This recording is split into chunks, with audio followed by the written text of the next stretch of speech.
Hi friends, welcome to my channel. இன்றைக்கி நம்மளோட சேனலில் குழந்தைங்கள்லேருந்து பெரியவங்க வரைக்கும் விரும்பி சாப்பிட்ற ஐஸ்கிரீம் எப்படி செய்கிறதுன்னு பார்க்க போகிறோம். இது ரொம்ப கம்மியான டைமில் ரொம்பவே கம்மியான செலவில் ஈஸியாக வீட்டில் இருக்க பொருள் வச்சே செஞ்சிடலாம். டேஸ்ட்டும் கடையில் வாங்குற மாதிரி அப்படியே தான் இருக்கும். இதை எப்படி செய்கிறதுன்னு பார்க்கலாம் வாங்க. ஃபஸ்ட்டு ஒரு பாத்திரத்தை அடுப்பில் வச்சுக்கலாம். நம்ம பால் காய வைக்கிற பாத்திரமே எடுத்துக்கலாம்.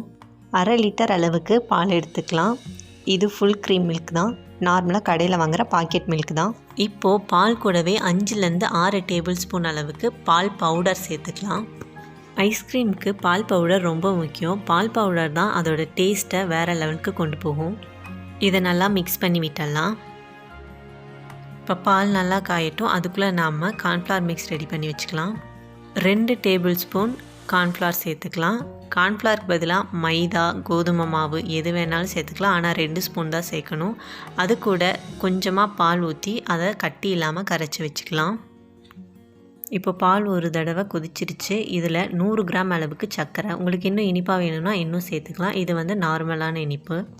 சர்க்கரை சேர்த்துட்டு நல்லா கரையிற அளவுக்கு இதை நம்ம மிக்ஸ் பண்ணி விட்டுடலாம். இப்போது மறுபடியும் ஒரு தடவை கொதிச்சிருச்சு. கொதித்ததுக்கப்புறம் இது கூட நம்ம மிக்ஸ் பண்ணி வச்சுருந்த கார்ன்ஃப்ளவர் மிக்ஸை இதோடு சேர்த்துடலாம். நல்லா மிக்ஸ் பண்ணிவிட்டு அப்புறமா சேர்த்துக்கோங்க, அடியிலே கட்டியாக நின்றுடும். கார்ன்ஃப்ளவர் சேர்த்ததுமே நம்ம மிக்ஸ் பண்ணி விட்டணும், இல்லைன்னா அது ஒரு மாதிரி கட்டியாக நின்றுக்கும். மிக்ஸ் பண்ணிவிட்டு அப்புறமா வெனிலா எசன்ஸ் ஒரு 1/4 டீஸ்பூன் அளவுக்கு, ரொம்ப கம்மியாக விட்டால் போதும். வெனிலா எசன்ஸ் இல்லைன்னா ஏலக்காய் தூள் கூட போட்டுக்கலாம், அதுவும் நல்லா தான் இருக்கும். இது எல்லாத்தையும் சேர்த்துட்டு ஒரு 2லேருந்து 3 நிமிஷம் வரைக்கும் ஸ்லோ ஃப்ளேமில் மெதுவாக இதை காய வச்சு எடுத்துக்கணும். இப்போது 4 நிமிஷம் ஆயிடுச்சு. இந்த அளவுக்கு கெட்டியாக இருந்திருக்கு பார்த்தீங்களா? இது அந்த கார்ன்ஃப்ளவர் சேர்த்ததுனால தான் இந்த அளவுக்கு கெட்டியாக வந்திருக்கு.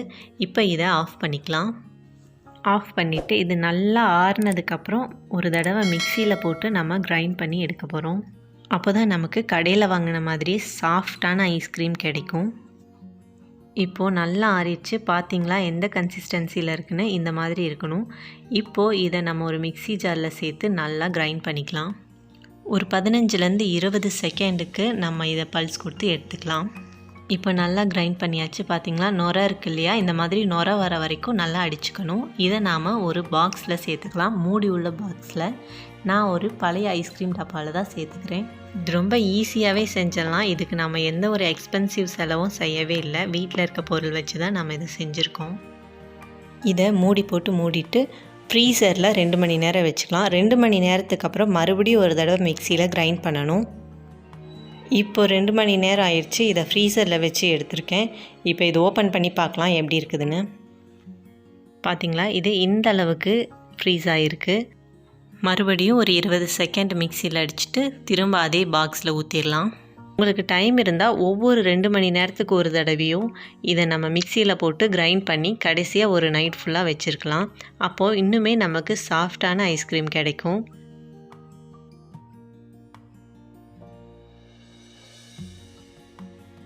ஊற்றிட்டு இந்த மாதிரி ஒரு foil sheet, silver foil sheet வச்சு மூடிடலாம். இது இல்லைன்னா பிளாஸ்டிக் கவர் கூட வச்சு மூடி வச்சுக்கலாம்.